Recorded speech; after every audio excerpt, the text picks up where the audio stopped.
What is up, guys? Welcome to Homeo Medic.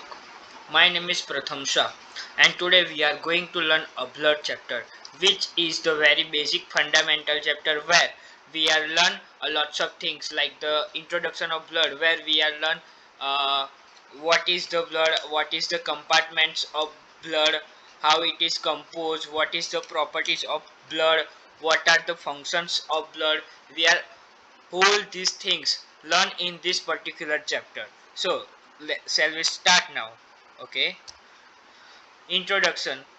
What is blood? The blood is the connective tissue in fluid form. Blood वो connective tissue होता है जो fluid form में होता है, नहीं कि सॉलिड या गैस फॉर्म में, वो फ्लूइड फॉर्म में होता है. It is consider as the fluid of life, it is considered as the fluid of growth, and it is considered as the fluid of health. How? Why it is considered as life, growth and health, LGH? So first of all, fluid is known as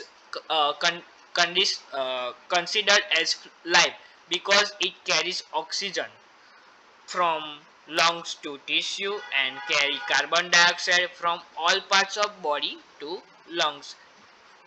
the another thing, growth के लिए क्यों होता है? तो growth में क्या होता है कि न्यूट्रिशंस लेने पड़ते हैं, उसकी वजह से ग्रोथ होता है.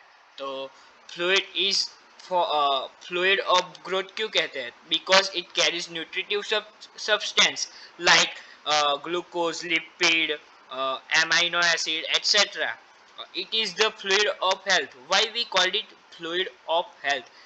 Because it is protect our body from the antigens which are attacking on our body and we are sick. So fluid of health भी कहते हैं क्योंकि ब्लड होता है उसमें एक कंटेंट WBC का होता है, वाइट ब्लड सेल, जो हम उसको ल्यूकोसाइट कहते हैं. ल्यूकोसाइट गामा ग्लोब्यूलिन प्रोड्यूस करते हैं, और गामा ग्लोब्यूलिन होता है वो इम्यूनोग्लोबिन बनाते हैं. इम्यूनोग्लोबिन क्या काम करता है? वो जो जो भी एंटीजेंस आता है उनके अगेंस्ट एंटीबॉडी बनाता है. इसकी वजह से उसको फ्लूइड ऑफ हेल्थ कहते हैं. फिर से एक बार रिवाइज करते हैं, why we called it fluid of health. जो ब्लड होता है उसमें WBC होता है, वो WBC में गामा ग्लोब्यूलिन होता है जो प्रोड्यूस करता है WBC, और गामा ग्लोब्यूलिन इम्यूनोग्लोबिन की तरह काम करते हैं जो एंटीबॉडीज के अगेन वर्क करता है. इसकी वजह से हम उसको फ्लूइड ऑफ हेल्थ कहते हैं. So next, what is the properties of blood? हम बेसिक चीज पढ़ रहे हैं यहाँ पर, तो ब्लड की प्रॉपर्टीज क्या है? तो हम भी जानते हैं कि किसी आदमी को पहचानना हो तो उसकी प्रॉपर्टीज यानी कि उसकी पहचान किससे होती है, कि वो कैसा है, वो कितनी हाइट है, कितनी कितना कैसा रंग है. ऐसी ऐसी ही तरीके से हमको ब्लड को पहचानना है. तो उसकी प्रॉपर्टी क्या है? तो फर्स्ट ऑफ ऑल हम उसका कलर जानेंगे, उसका वॉल्यूम क्या है, उसका पीएच क्या है, उसकी स्पेसिफिक ग्रेविटी क्या है और उसकी विस्कोसिटी क्या है. आप एक ऐसी चीज अज्यूम कर सकते हैं जैसे कि आपके हाथ में रेड ब्लड जो है, जिसका ब्लड का कलर रेड है, उसकी वजह से आपके हाथ में ब्लड गिरा हुआ है. तो ब्लड रेड कलर का होता है. उसका वॉल्यूम नॉर्मल जो जो भी आदमी होता है नॉर्मल पर्सन में 5 लीटर होता है, और जो न्यूबॉर्न बेबी होते हैं उसमें 450 ml ही होता है. जो फीमेल होती है उसमें 4.5 लीटर होता है. उसका कारण भी है क्योंकि फीमेल जो प्यूबर्टी के बाद मेंस्ट्रुअल आता है उसकी वजह से उसका जो ब्लड कंटेंट है वो कम हो जाता है. उसकी वजह से जो फीमेल में ब्लड का रेट होता है वो 4.5 लीटर होता है. और ब्लड हमारी बॉडी का 8% वेट उठाता है. नॉर्मल जो 70 केजी का आदमी होता है उसमें ब्लड का पीएच 7.4 होता है. इट इज मीन्स के थोड़ा सा बेसिक होता है. उसकी specific gravity, what is specific gravity? तो हम जो आदमी होते हैं उनकी भी ग्रेविटी होती है. यानी कि ग्रेविटी यानी हम क्या कह सकते हैं कि ब्लड की थिकनेस जो होती है उसका जो वेट होता है वो क्या है, तो वो है टोटल ब्लड का 1.052 टू 1.061, जो आप यहाँ पर स्क्रीन पर देख सकते हैं। जो ब्लड सेल्स होते हैं उसकी ज़्यादा होती है और प्लाज्मा की कम होती है, वो बेसिक चीज़ है। हाँ, दूसरी एक बात की, जो ब्लड होता है उसको हम दो टाइप में विभाजित कर सकते हैं। पहला की ब्लड सेल और वो सॉलिड फॉर्म होता है और फ्लूइड फॉर्म भी हो सकता है, और another is plasma. Okay, and the what is the viscosity, वो कितना लुब्रिकेंट है उसको विस्कस कहते हैं, विस्कस। और वो है जो हमारा वाटर होता है उससे मोर देन 5 टाइम्स होता है। Now we are learn to the composition of blood. तो ब्लड कैसे बनता है उसका कंपोजिशन पढ़ते हैं। द होल ब्लड जो होता है उसको दो पार्ट में हम विभाजित कर सकते हैं। First is plasma and another is form elements, जिसको हम ब्लड सेल्स भी कहते हैं, रेड सेल्स भी कहते हैं, सॉरी, प्लाज्मा और रेड सेल्स। ओके, सो प्लाज्मा हम यहाँ पर एमाइनो एसिड, न्यूट्रिशंस, प्रोटीन्स जो हमें डिवाइड करते हैं वो सॉलिड में होते हैं। Another is water and third is gases. Basic हम तीन चीज़ों से याद रख सकते हैं। सॉलिड फॉर्म, उसमें ऑर्गेनिक और इनऑर्गेनिक सब्सटेंस आ जाता है। The another is liquid form where water is presence and the another is gases. Okay, the form elements होते हैं वो तीन टाइप्स के होते हैं, ल्यूकोसाइट्स, प्लेटलेट्स और इरिथ्रोसाइट्स।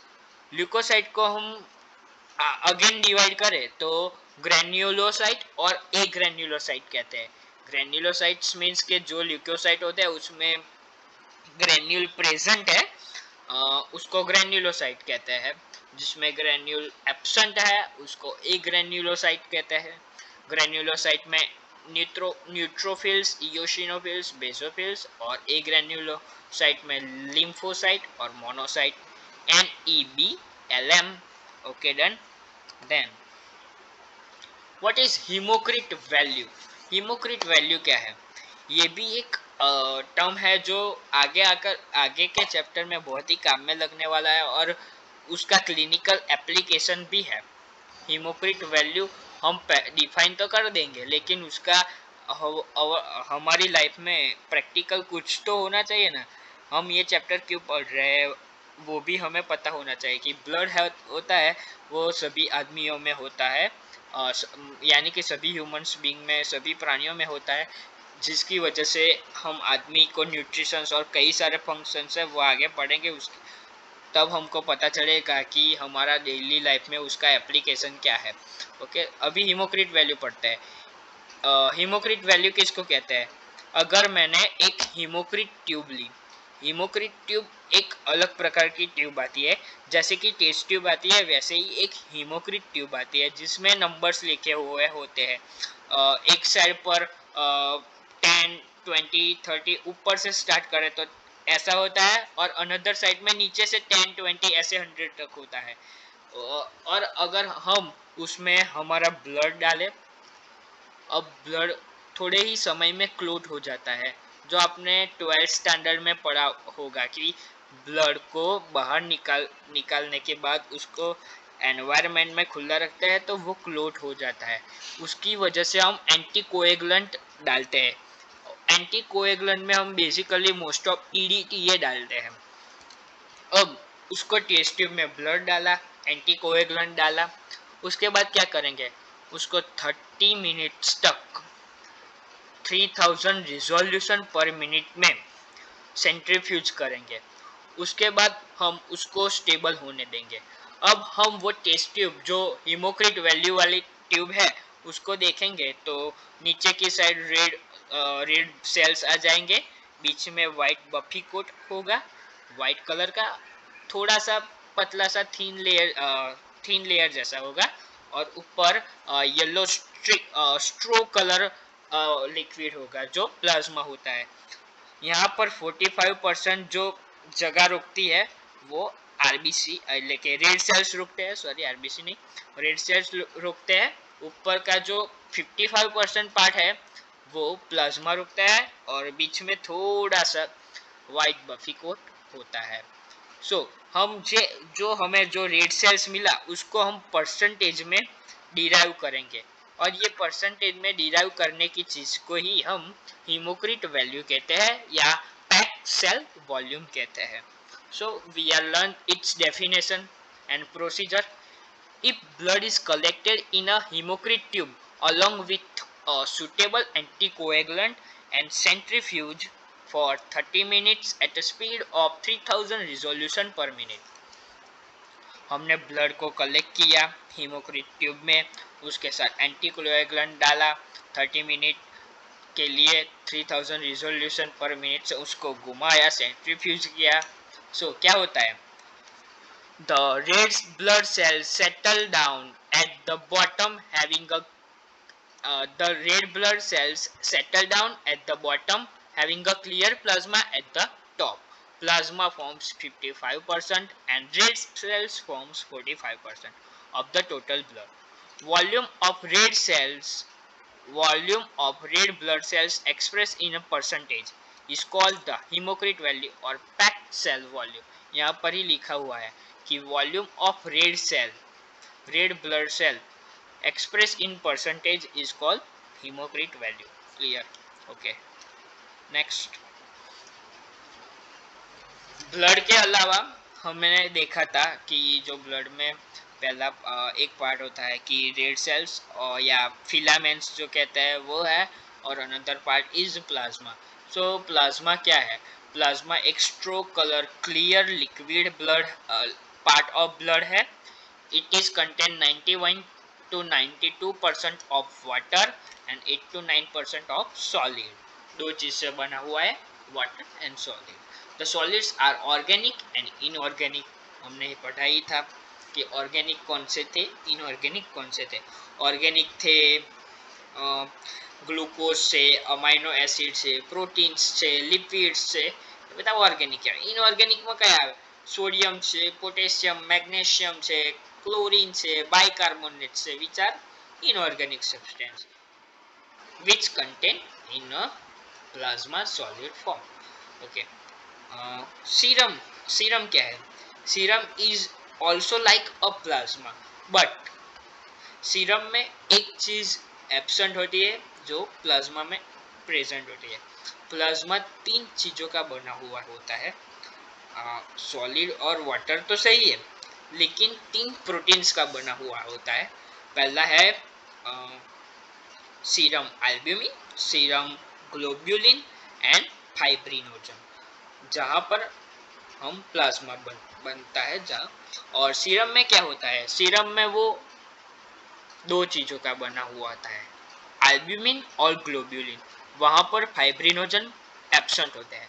क्यों एब्सेंट होते हैं, क्योंकि फाइब्रिनोजन ब्लड क्लोट के दरमियान फाइब्रिन में कन्वर्ट होते हैं, इसकी वजह से फाइब्रिनोजन एब्सेंट होता है। अगर हम एक प्रोसेस करें, जैसे कि ब्लड हमने क्लोट करवाया, उसके 45 मिनट्स के बाद ओजिस निकलता है जो सीरम होता है, जिसमें एल्ब्यूमिन और ग्लोब्यूलिन प्रेजेंट होता है, वो भी 55% पार्ट ही होता है ऑफ ब्लड। ओके, अब हम देखते हैं functions of blood which is very important, we apply in our clinical basis also, because sometimes some cases आ जाता है जिसमें हम सिम्टम्स, साइन एंड सिम्टम्स देख के बता सकते हैं कि ये फंक्शन ब्लड का होता है और इसकी वजह से यह हुआ है, तो हमें थोड़ा एप्लीकेशन मिलेगा यहाँ पर। न्यूट्रिटिव फंक्शन है, रेस्पिरेटरी फंक्शन है। पहले हम फंक्शन के जो हेडिंग है वो समझ लेते हैं कौन कौन से है। न्यूट्रिटिव है जो न्यूट्रिशन में काम देता है, और अनदर ऑर्गन में क्या होता है, respiratory, excretory, then transport of hormone and enzyme. Regulation किसका करता है, water balance, acid base, body temperature, उसका स्टोरेज फंक्शन भी है और डिफेंसिव फंक्शन भी है।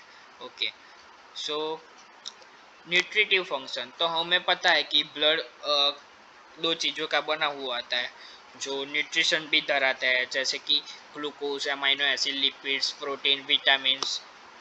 जो हमें डाइजेस्टिव फूड होता है उसमें एब्जॉर्ब होने के बाद वो ले लेते हैं गैस्ट्रो इंटेस्टिनल ट्रैक से, और ये न्यूट्रिशंस हमें ग्रोथ और एनर्जी प्रोडक्शन के लिए उपयोगी होते हैं।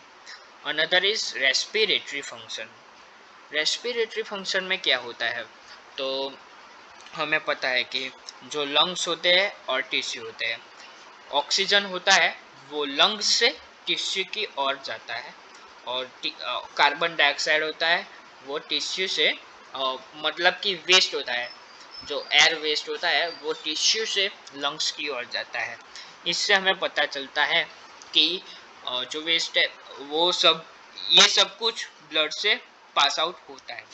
एक्सेटरी फंक्शन में ऐसा ही होता है, waste products from in the tissue during various metabolic activities are removed by blood and carried to the excretory organ like kidney, skin, liver, etc. for excretion. Okay. Then transport of hormone and enzyme. Hormones which are secreted by the ductless gland. Hormones कहाँ से secrete होते हैं, endocrine system या ductless gland. They are released directly into blood. The blood transport these hormones to their target organ or tissue, and blood also transport enzymes. Regulation of water balance कैसे होता है, water content of the blood is freely interchangeable with interstitial fluid. जो water होता है, blood धराता है water को, वो interstitial fluid होता है उसके साथ फ्रीली चेंज होता जाएगा। This helps in the regulation of water content of the body. Regulation of acid base balance.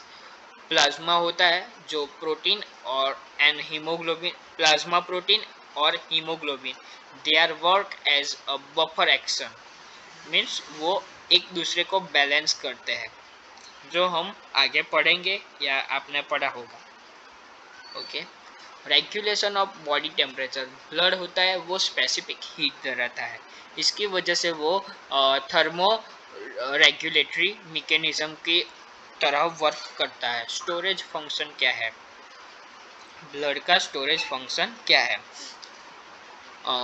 water and some important substance like protein, glucose, sodium, potassium are constantly required by the tissue. ये सब जो substance है जैसे कि protein, glucose, sodium, potassium, वो blood को चाहिए ही चाहिए, जो स्टोर होते हैं। अगर हमने फास्ट किया है और स्टारवेशन हुआ है यानी कि भूख मरा हुआ है, तो ये सब स्टोर हुए ग्लूकोज, प्रोटीन, लिपिड्स, जो भी चीज़ है वो ब्लड में से जहाँ पर भी स्टोर हुआ है वहाँ से हम लेकर हमारा न्यूट्रिशन फुलफिल कर सकते हैं, यानी कि हम एनर्जी ले सकते हैं। डिफेंसिव फंक्शन मैंने पहले ही बताया था, ब्लड डब्ल्यूबीसी धराता है। डब्ल्यूबीसी में जो गामा ग्लोबुलिन होता है वो इम्यूनोग्लोबिन तरीके से वर्क करता है, इसकी वजह से हमें एंटीजेंस के सामने एंटीबॉडी प्रोड्यूस करते हैं जो डिफेंस फंक्शन की तरह वर्क करता है। Okay, next we are learn in next video. Thank you.